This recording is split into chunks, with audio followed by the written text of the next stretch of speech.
We have been collecting this grouping of nests for 5 years.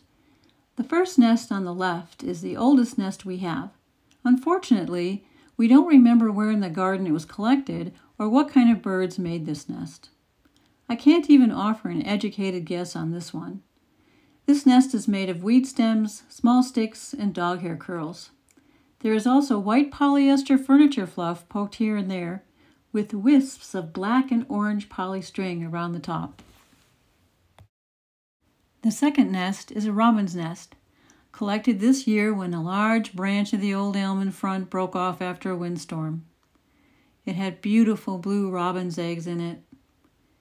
The nest is made up entirely of natural twigs, weed stems, sticks, and mud. No plastic fluff of any kind. The third nest from the left is a blue grosbeak nest found in 2021. This nest was built in our sales area in a small cherry tree that was for sale. Luckily, it was not a very pretty tree, and most people walked on by. The nest is primarily made of weed stems with white puffy polyester fluff around the edges. It is very light in weight and loosely woven. It had a large strip of plastic on one side that has come off, but a little still remains embedded. There are also pieces of row cover and carpeting on the bottom outside part of the nest.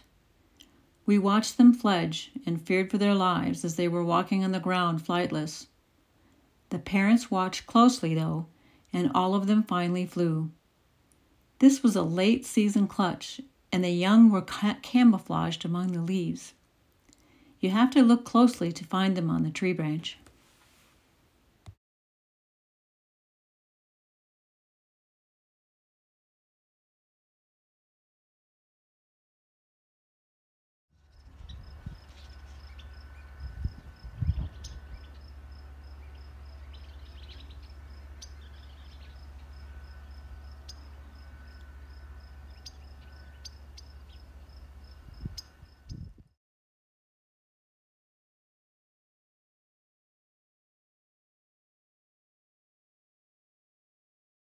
The last nest on the far right, in the top row, is a mockingbird nest. It was found nestled in a low fork of a plum tree last year. The nest is made of small weed stems and sticks and is lightweight. No mud. It was lined inside with a circle of my gray hair.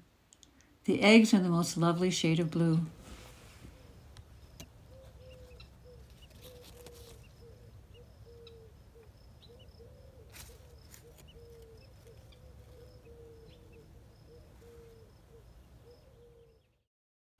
The middle row, left, has a hummingbird nest attached to part of a porch roof. This hummer abandoned her nest, and the babies died inside after they hatched. Something happened to her, as we have never seen this behavior before, and we have many hummer nests every year. This nest is made from woven spiderweb and what looks like polystring, not sure though. Also incorporated are tiny leaves, feathers, and lichen. Also a tiny piece of evergreen. We don't know what bird lived in this nest on the middle right, next to the hummer nest, but we found it empty in amongst spruce tree branches. It is incredibly lightweight and soft inside and out, very much like a mouse nest, but more tightly woven.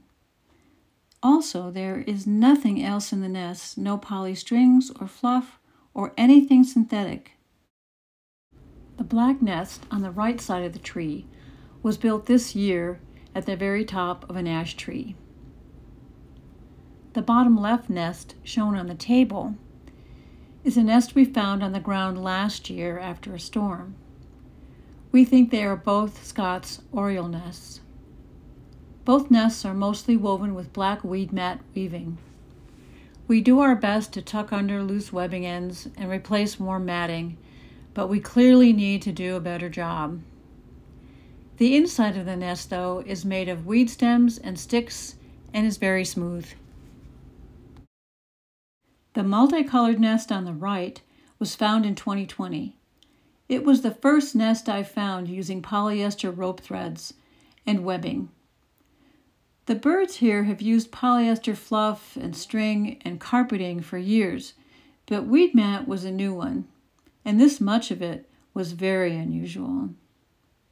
It was hanging on a forked elm branch. It looks a lot like the oriole nest, except it is half the size. Our guess? We thought maybe it's a gray vireo. The outside of the nest has black webbing, orange and turquoise plastic rope strings, and also a few bits of polyfluff. The inside of the nest is weed stems and very smooth. This is where our sparrows live, in the Virginia creeper vines, every year, all year round, winter, spring, summer, and fall. In the morning, October 12th, 2022.